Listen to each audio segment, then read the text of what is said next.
Hello and welcome to the Sherlock Holmes Bedtime Stories podcast.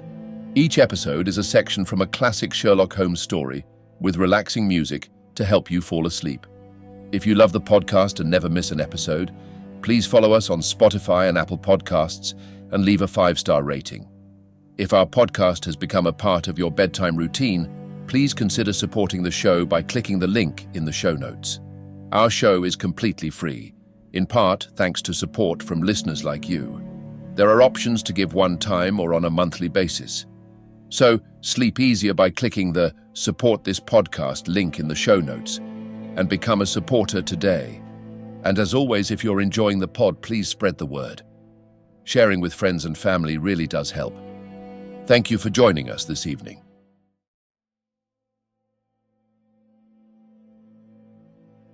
Now it's time to relax. Let your body fall into a comfortable position in your bed and drift gently into a state of total relaxation with tonight's story.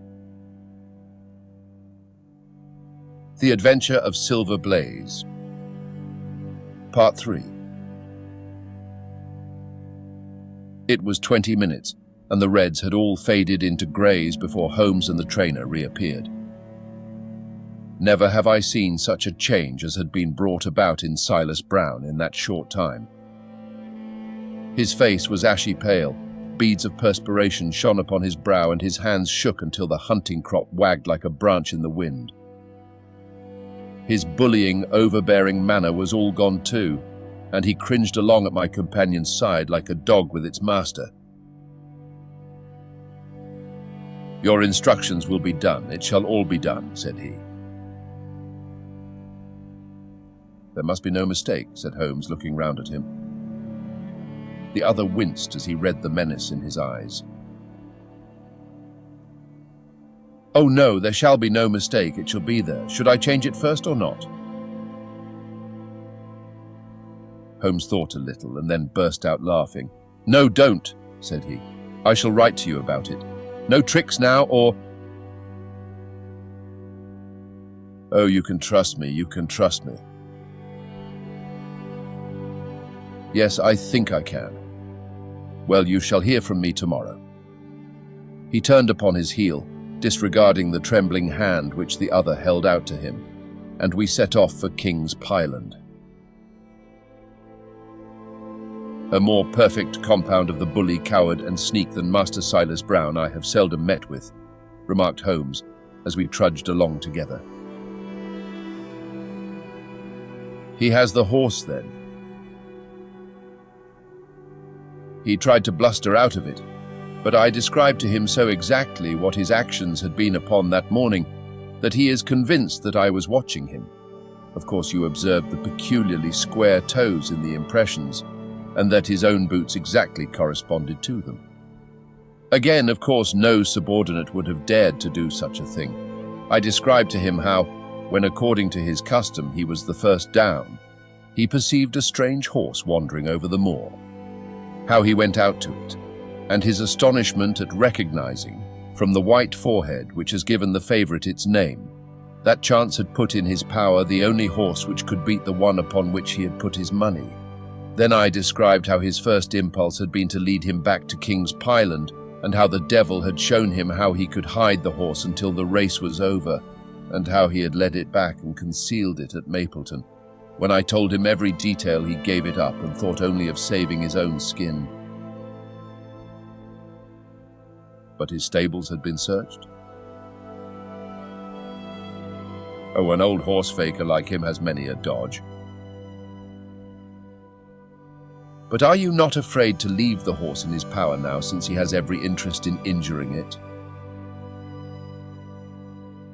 "My dear fellow, he will guard it as the apple of his eye. He knows that his only hope of mercy is to produce it safe." Colonel Ross did not impress me as a man who would be likely to show much mercy in any case. "The matter does not rest with Colonel Ross. I follow my own methods and tell as much or as little as I choose. That is the advantage of being unofficial. I don't know whether you observed it, Watson, but the Colonel's manner has been just a trifle cavalier to me. I'm inclined now to have a little amusement at his expense. Say nothing to him about the horse. Certainly not without your permission. And of course this is all quite a minor point compared to the question of who killed John Straker. And you will devote yourself to that. On the contrary, we both go back to London by the night train. I was thunderstruck by my friend's words. We had only been a few hours in Devonshire, and that he should give up an investigation which he had begun so brilliantly was quite incomprehensible to me. Not a word more could I draw from him until we were back at the trainer's house. The Colonel and the Inspector were awaiting us in the parlour. "My friend and I returned to town by the night express," said Holmes. "We have had a charming little breath of your beautiful Dartmoor air." The Inspector opened his eyes and the Colonel's lip curled in a sneer. "So you despair of arresting the murderer of poor Straker," said he. Holmes shrugged his shoulders. "There are certainly grave difficulties in the way," said he. "I have every hope, however, that your horse will start upon Tuesday, and I beg that you will have your jockey in readiness. Might I ask for a photograph of Mr. John Straker?" The Inspector took one from an envelope and handed it to him. "My dear Gregory, you anticipate all my wants. If I might ask you to wait here for an instant, I have a question which I should like to put to the maid." "I must say that I am rather disappointed in our London consultant," said Colonel Ross bluntly as my friend left the room. "I do not see that we are any further than when he came." "At least you have his assurance that your horse will run," said I. "Yes, I have his assurance," said the Colonel with a shrug of his shoulders. "I should prefer to have the horse." I was about to make some reply in defense of my friend when he entered the room again. "Now, gentlemen," said he, "I'm quite ready for Tavistock." As we stepped into the carriage, one of the stable lads held the door open for us. A sudden idea seemed to occur to Holmes, for he leaned forward and touched the lad upon the sleeve. "You have a few sheep in the paddock," he said. "Who attends to them?" "I do, sir." "Have you noticed anything amiss with them of late?" "Well, sir, not of much account, but 3 of them have gone lame, sir." I could see that Holmes was extremely pleased, for he chuckled and rubbed his hands together. "A long shot, Watson, a very long shot," said he, pinching my arm. "Gregory, let me recommend to your attention this singular epidemic among the sheep. Drive on, coachman." Colonel Ross still wore an expression which showed the poor opinion which he had formed of my companion's ability, but I saw by the inspector's face that his attention had been keenly aroused. "You consider that to be important?" he asked. "Exceedingly so." "Is there any point to which you would wish to draw my attention?" "To the curious incident of the dog in the night time." "The dog did nothing in the night time." "That was the curious incident," remarked Sherlock Holmes. 4 days later, Holmes and I were again in the train, bound for Winchester to see the race for the Wessex Cup. Colonel Ross met us by appointment outside the station, and we drove in his drag to the course beyond the town. His face was grave and his manner was cold in the extreme. "I have seen nothing of my horse," said he. I suppose that you would know him when you saw him? Asked Holmes. The Colonel was very angry. I have been on the turf for 20 years and never was asked such a question as that before, said he. A child would know Silver Blaze, with his white forehead and his mottled-off foreleg. How is the betting? Well, that is the curious part of it. You could have got 15 to 1 yesterday, but the price has become shorter and shorter, until you can hardly get 3 to 1 now. Said Holmes. Somebody knows something, that is clear. As the drag drew up in the enclosure near the grandstand, I glanced at the card to see the entries. It ran: Wessex plate, 50 sovs each, HFT with 1,000 sovs added for 4 and 5-year-olds. Second, £300. Third, £200. New course, 1 mile and 5 furlongs. 1. Mr. Heath Newton's the Negro, red cap, cinnamon jacket. 2. Colonel Wardlaw's pugilist, pink cap, blue and black jacket. 3. Lord Backwater's Desborough, yellow cap and sleeves. 4. Colonel Ross's Silver Blaze, black cap, red jacket. 5.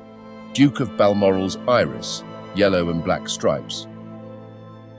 6. Lord Singleford's Rasper, purple cap, black sleeves. We scratched our other one and put all hopes on your word, said the Colonel. Why, what is that? Silver Blaze favourite? 5 to 4 against Silver Blaze, roared the ring.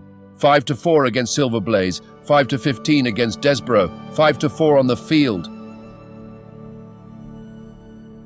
There are the numbers up, I cried. They are all 6 there. All 6 there, then my horse is running, cried the Colonel in great agitation. But I don't see him. My colours have not passed. Only 5 have passed. This must be he. As I spoke, a powerful bay horse swept out from the weighing enclosure and cantered past us, bearing on its back the well-known black and red of the Colonel. That's not my horse, cried the owner.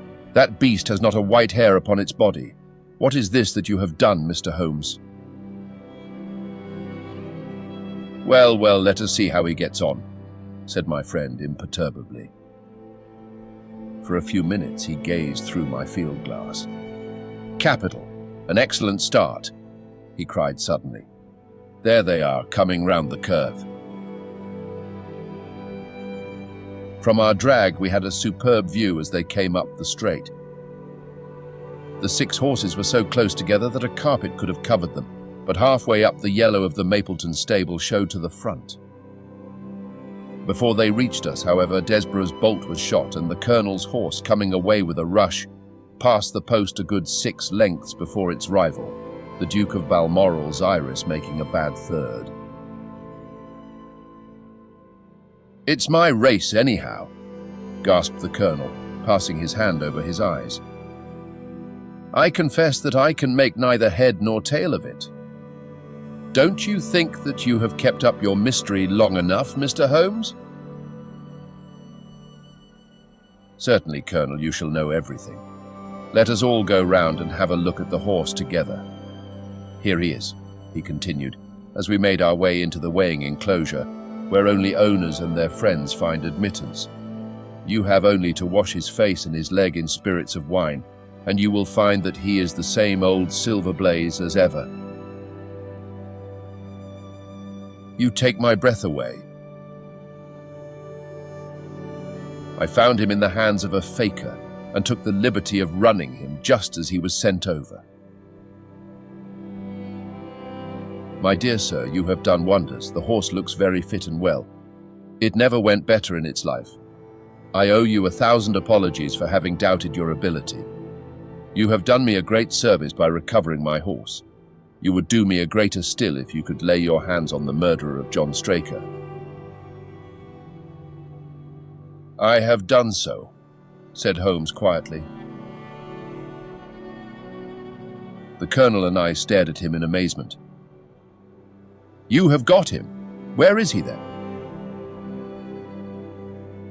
"He is here." "Here? Where?" "In my company at the present moment." The Colonel flushed angrily. "I quite recognize that I am under obligations to you, Mr. Holmes," said he, "but I must regard what you have just said as either a very bad joke or an insult." Sherlock Holmes laughed. "I assure you that I have not associated you with the crime, Colonel," said he. "The real murderer is standing immediately behind you." He stepped past and laid his hand upon the glossy neck of the thoroughbred. "The horse!" cried both the Colonel and myself. "Yes, the horse, and it may lessen his guilt if I say that it was done in self-defense, and that John Straker was a man who was entirely unworthy of your confidence. But there goes the bell, and as I stand to win a little on this next race, I shall defer a lengthy explanation until a more fitting time." We had the corner of a Pullman car to ourselves that evening as we whirled back to London, and I fancied that the journey was a short one to Colonel Ross as well as to myself, as we listened to our companion's narrative of the events which had occurred at the Dartmoor training stables upon the Monday night, and the means by which he had unravelled them.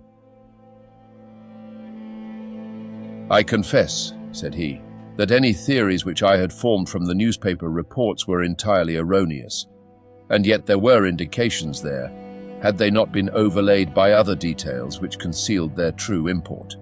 I went to Devonshire with the conviction that Fitzroy Simpson was the true culprit, although, of course, I saw that the evidence against him was by no means complete. It was while I was in the carriage, just as we reached the trainer's house, that the immense significance of the curried mutton occurred to me. You may remember that I was distrait, and remained sitting after you had all alighted. I was marvelling in my own mind how I could possibly have overlooked so obvious a clue." "I confess," said the Colonel, "that even now I cannot see how it helps us."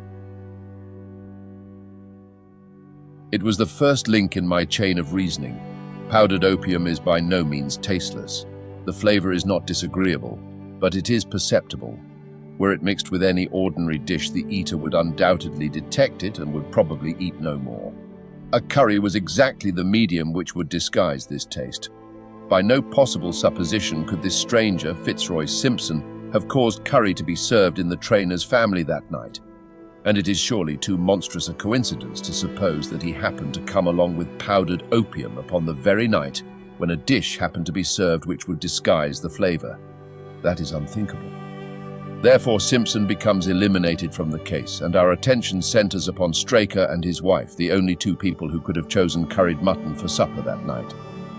The opium was added after the dish was set aside for the stable boy, for the others had the same for supper with no ill effects.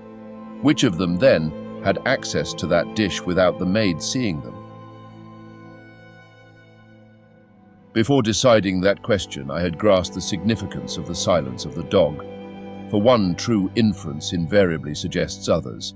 The Simpson incident had shown me that a dog was kept in the stables, and yet, though someone had been in and had fetched out a horse, he had not barked enough to arouse the two lads in the loft. Obviously, the midnight visitor was someone whom the dog knew well.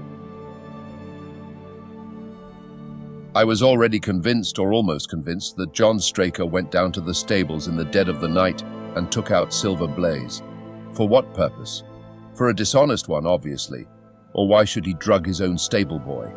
And yet I was at a loss to know why.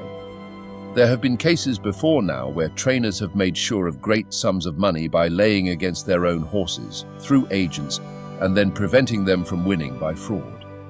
Sometimes it is a pulling jockey, sometimes it is some surer and subtler means. What was it here? I hoped that the contents of his pockets might help me to form a conclusion. And they did so. You cannot have forgotten the singular knife which was found in the dead man's hand, a knife which certainly no sane man would choose for a weapon. It was, as Dr. Watson told us, a form of knife which is used for the most delicate operations known in surgery. And it was to be used for a delicate operation that night.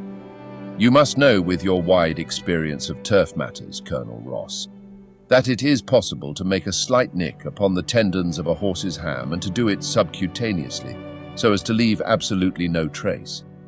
A horse so treated would develop a slight lameness, which would be put down to a strain in exercise or a touch of rheumatism, but never to foul play. "Villain, scoundrel!" cried the colonel. "We have here the explanation of why John Straker wished to take the horse out onto the moor. So spirited a creature would have certainly roused the soundest of sleepers when it felt the prick of the knife. It was absolutely necessary to do it in the open air." "I have been blind," cried the colonel. "Of course that was why he needed the candle and struck the match." "Undoubtedly. But in examining his belongings, I was fortunate enough to discover not only the method of the crime, but even its motives. As a man of the world, Colonel, you know that men do not carry other people's bills about in their pockets. We have most of us quite enough to do to settle our own.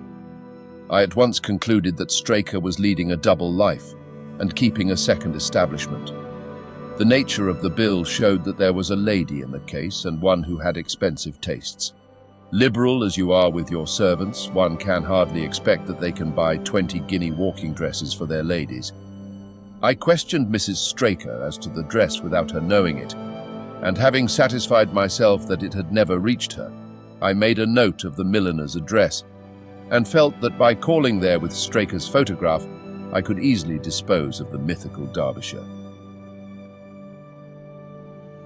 From that time on, all was plain. Straker had led out the horse to a hollow where his light would be invisible. Simpson in his flight had dropped his cravat, and Straker had picked it up, with some idea perhaps that he might use it in securing the horse's leg. Once in the hollow, he had got behind the horse and had struck a light, but the creature, frightened at the sudden glare, and with the strange instinct of animals feeling that some mischief was intended, had lashed out, and the steel shoe had struck Straker full on the forehead. He had already, in spite of the rain, taken off his overcoat in order to do his delicate task, and so as he fell, his knife gashed his thigh. Do I make it clear? "Wonderful," cried the colonel. "Wonderful, you might have been there." My final shot was, I confess, a very long one. It struck me that so astute a man as Straker would not undertake this delicate tendon nicking without a little practice. What could he practice on? My eyes fell upon the sheep, and I asked a question which, rather to my surprise, showed that my surmise was correct. When I returned to London, I called upon the milliner, who had recognized Straker as an excellent customer of the name of Derbyshire, who had a very dashing wife, with a strong partiality for expensive dresses. I have no doubt that this woman had plunged him over head and ears in debt, and so led him into this miserable plot. "You have explained all but one thing," cried the colonel. "Where was the horse?" "Ah, it bolted and was cared for by one of your neighbours. We must have an amnesty in that direction, I think. This is Clapham Junction, if I am not mistaken, and we shall be in Victoria in less than 10 minutes. If you care to smoke a cigar in our rooms, Colonel, I shall be happy to give you any other details which might interest you."